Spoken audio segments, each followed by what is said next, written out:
monde, j'espère que vous allez bien. Aujourd'hui, une petite capsule vidéo concernant Microsoft Teams. Alors, j'aimerais vous expliquer comment créer une équipe dans Microsoft Teams. Alors, tout d'abord, vous allez dans Équipe. Si vous avez déjà des équipes, elles vont s'afficher ici. Si je veux créer une nouvelle équipe, je vais ici sur Rejoindre ou Créer une équipe. Je clique dessus. Vous avez ici Créer une équipe. Alors, concernant l'enseignement, les deux premières icônes sont intéressantes. La première, c'est pour la classe, groupe classe avec les élèves. Et la deuxième, par exemple, si vous voulez créer uniquement un groupe entre enseignants. Moi, ce qui m'intéresse ici, c'est de créer une classe avec les élèves. Voilà. Je vais donner un nom à l'équipe. Alors, je vous propose de respecter une certaine nomenclature. Vous mettez par exemple la classe d'abord, ensuite le cours, l'intitulé du cours. Si c'est maths, vous mettez maths. Et pourquoi pas rajouter le nom du prof. C'est une proposition, hein. Après, vous pouvez l'adapter comme bon vous semble. Une description, si vous voulez rajouter une petite description pour l'équipe, ça vous n'êtes pas obligé. Vous cliquez sur suivant. Ensuite, on vous demande de rajouter donc les étudiants. Alors, veillez bien à ce que ça soit sur étudiant, parce que si vous mettez enseignant et que vous rajoutez des élèves, ben les élèves vont être rajoutés en tant qu'enseignants. Et à ce moment-là, ça va poser problème dans le groupe, car vos élèves seront quelque part des enseignants. Voilà, c'est pas le but recherché. Donc, veillez à ce que vous cliquez bien sur étudiant. D'accord. Après, vous pouvez rajouter des collègues à vous, hein. Si vous voulez dans l'équipe avoir un collègue ou deux collègues, vous pouvez les rajouter. À ce moment-là, vous cliquez sur enseignant et ils pourront même être propriétaires avec vous. Mais nous, ce qui nous concerne, on va rajouter des étudiants. Alors, si vous avez déjà un groupe qui est déjà prêt, vous pouvez venir l'importer. Si ce n'est pas le cas, vous allez rajouter vos étudiants un par un. Ne vous inquiétez pas, c'est rapide, hein. Si vous avez la liste des étudiants à côté de vous, vous pouvez les rajouter un par un. Il suffit de écrire les premières lettres et vous avez l'étudiant qui s'affiche directement, l'étudiant recherché.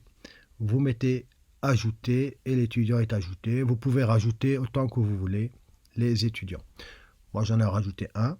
Ensuite, quand c'est fini, vous cliquez sur fermer, d'accord? Et vous avez votre équipe qui est créée ici. Voilà, moi j'ai mis classe, cours, nom du prof. Et j'ai un étudiant qui est ici, vous voyez? Donc si vous avez 20 étudiants, vous allez avoir 20 étudiants qui seront affichés ici. Ok, donc votre classe est créée.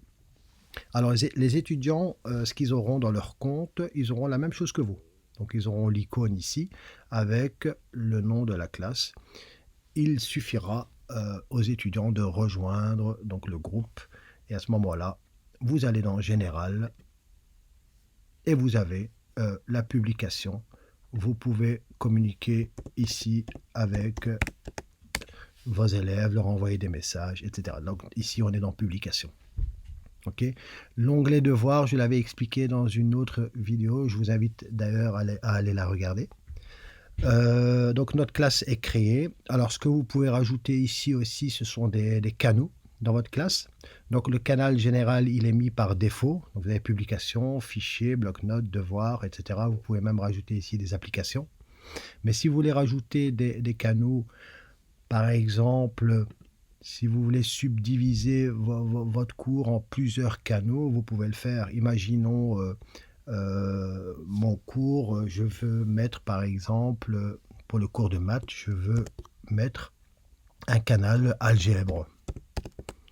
Ben, je pourrais mettre un canal algèbre où je vais discuter avec mes élèves uniquement du chapitre algèbre sur ce canal-là. D'accord? Je peux rajouter un autre. Voilà, par exemple, un canal géométrie. Voilà. Et je le rajoute. Donc vous avez mes canaux qui sont rajoutés ici. Alors vous pouvez constater que les canaux, ils peuvent être visibles par toute la classe, ou bien, si vous rajoutez un canal, si vous voulez qu'il soit visible uniquement par un groupe, à ce moment-là, vous cliquez ici, accessible uniquement à un groupe de personnes à l'équipe. Si vous voulez qu'il soit, par exemple, vous voulez mettre un canal remédiation. et vous voulez que 4 ou 5 élèves aient accès à ce canal remédiation, à ce moment-là, vous allez inviter uniquement un groupe de personnes. Ça, c'est pour les canaux. Les canaux sont mis ici par ordre alphabétique. Donc, vous avez le canal algèbre. Donc, vous cliquez sur algèbre ici. Ici, vous allez discuter, par exemple, uniquement du chapitre algèbre. Géométrie, vous allez discuter uniquement du chapitre géométrie. Ça permet un peu, voilà, de ordonner ici votre classe en plusieurs canaux. Ça va? Donc voilà, j'ai fini pour la création d'une équipe. J'espère que vous avez été d'une grande utilité.